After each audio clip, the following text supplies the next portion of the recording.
I will present you what we are thinking about open source and cloud computing, how the two combine.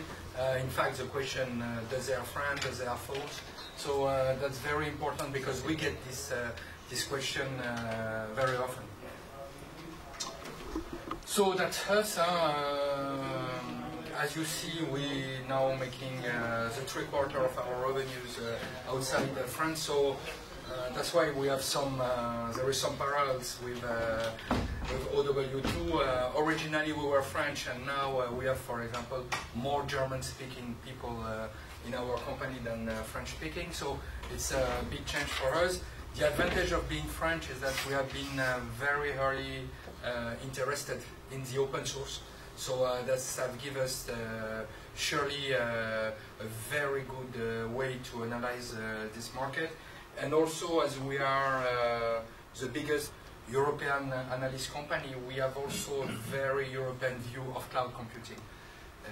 So we don't share, and since the beginning we have said, for example, that cloud computing in Europe will be infrastructure as a service and will be private, while our American colleagues say it will be SaaS and public. And what we see, in fact, in France, in Germany, in Spain, and so on, is that is infrastructure related, and it is private. So I will begin my presentation by some high-level tendencies. So to help you understand the rest of the presentation. So you know what you see at the beginning, demographic pressure. You know, that's lead to offshore, for example, and we will see that for governments it's quite interesting, the cloud computing. We'll see this later on. Changes in the industry, especially in the IT industry. In fact, the IT industry is becoming an industry. Before it was craftsmanship, now it's becoming a real industry. The economy, the environment. For example, we just have I've seen a Chinese company who want to do cloud in France or in Europe because they cannot power it in China. They have energy problem in China to power it, and they are very happy about our laws about privacy with cloud computing here in Europe. So, you know, that's very important also to see this part, the environment part, and also the public strategy. You are aware that most of the government have endorsed cloud computing. They have endorsed since a long time open source. We have been very pleased because earlier this year we have been invited by the British government to tell us how the French government have been really pushing the open source. That's a big change for the Brits. So here it's, let's say, a more historical vision of the IT. So I don't know why this point has become green, and you know that's the mysteries and the beauty of the IT. So what we have seen in the IT since a long time is that we pass from a very silo-head IT inside the company to a more global landscape. And cloud computing really shows this. What is important also is that we pass from an added value that was in the hardware to an added value that is now with the services, to a business unit level, to ecosystem level. Now we are becoming like the IT industry is becoming like Airbus or like Renault, meaning that, you know, Renault is not making the injection of their systems, they are not making the tires. They buy it, they conglomerate all of this innovation, and they will give a greater innovation. That's what happened in our industry today. And we will see that from this that open source has been quite an interesting catalyst on this part. So we come from, you know, manufacturing. The IT was really manufacturing, meaning that it's workforce intensive, to an industry that is capital intensive, EV industry. And that's interesting because, and that's what have pleased the government about cloud computing, is that, you know, when you are workforce intensive, you will go to offshore. when you are capital intensive, that's Ricardo law of comparative advantage, you will stay where the capital is based, and the capital is more in Europe. For example, the most factory of Toyota that have the best productivity in the EMEA region is based in France, while there is other factory that are, for example, in Turkey.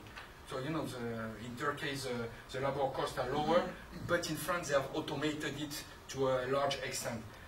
The same if we stick to Toyota, the most productive factory of Toyota are in Japan. But if you go to those factories, you will see there is robot everywhere. Let's say that for the analogy, in the IT, the robots are other IT, and that's what is important in the cloud computing. And there, developed country, Europe, has a real chance with cloud computing to make it free, to balance for the fact that we are a bit late on the market. And there, open source is very important because as the European doesn't master middleware, there the open source come in the fray. So here I will present two studies that we have realized, one for the French government, this one that was done this year. This study is a framework for the Programme d'Investissement d'Avenir, so where the French government will put, I don't know, there is big sums, but normally we have made the IT part, you know, because I don't know anything about energy or environment. We have made the IT part. Normally the government should put 4 billion there, so they will take this study to have the ideas where they should put it. So I think it's interesting that you see this study. As IT people, you will say, okay, that's quite crap, because it's simple. We make it for people who doesn't know the IT. But go to look, it will give you a very interesting vision of where the government want to go. We have interviewed a lot of people across the industry. I think that in the open source we interview Jean-Pierre Lenné, so you know we get to quite nice level people. Something that was very interesting is that they have seen with this study that cloud is critical and that open source is critical. In fact, what is important, you will see at the inception of the study, there is a part on the open source, how open source can put France in a very nice competitive way on the IT, because, you know, as I said before, there is no middleware in Europe, nearly no middleware in Europe. Look, the biggest company in middleware will be Axway in France. You know, it's just a dwarf when you compare it to Microsoft or IBM. That's another study that we have done. This study was with interview with a very high-level people. For example, I interviewed for this study Steve Mice, which is the number 2 of IBM worldwide, and the software czar is his nickname. So a lot of people, you know, we interview the boss of Orange here in France, the boss of BT, and so on. So a lot of high people to see where Europe should put its money. Each year, the DG InfoSource, so that DG7 for people who like the European Commission, they have 1 billion, 1 billion too to put in the IT. But you know, as every government, they put it everywhere. They ask us what should be our 5 priorities. You know, okay, we find 6, but it's okay. What is important to see is that where it's the most important is, of course, this part, because that's this part that will help the businesses to achieve a bigger goal, to create a lot of added value, to have a lot of employees. But the rest is also important. So what we say, okay, here open source middleware. Why open source middleware? I say it already. There is no middleware in Europe. The biggest player is Software AG. Software AG is maybe 1.2 billion euro revenue. That's quite small.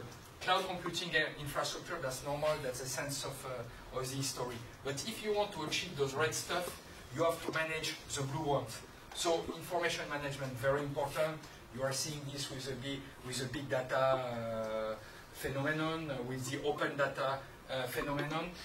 here that's the raw material of the IT. Sometimes people forget it, but the raw material of the IT is the data. So that's very important to manage end-to-end the data. High-level and high-density broadband infrastructure. Yeah, how come you make cloud computing if you don't have this high-level and high-density infrastructure? For example, a very important bill for you will be competing with your son that is downloading Avatar in HD. And it's not you who will get the upper hand. It could be him. So it's very important to see this part.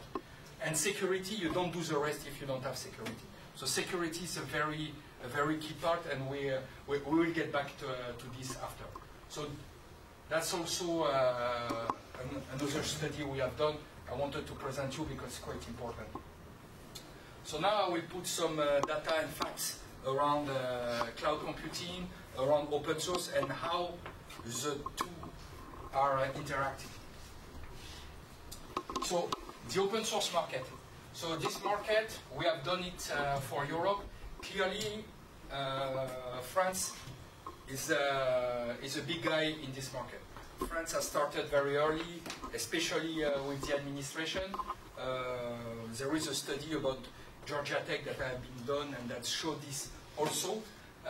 When you see the difference of growth, you can see that we're multiplied by 7, multiplied by 4 compared to the growth of the rest of the market. So that's a high growth market. We'll see that's also there is also a parallel with the cloud computing. So that's a study that we do for like 5 years now. So we are quite confident in our data there. You have some country like Germany who have embraced open source. They have nice technology. They have nice competencies. Let's say that the laggard there will be Great Britain because they don't like the open source. Now it will start because the government has seen maybe some of the beauty of it, but they don't like open source. And also it's a country that is doing a lot of outsourcing. And outsourcers, they don't know how to manage, maybe there is Bull in this room, so maybe they know how to manage open source in the outsourcing, but the big outsourcer doesn't know well to manage open source in the outsourcing.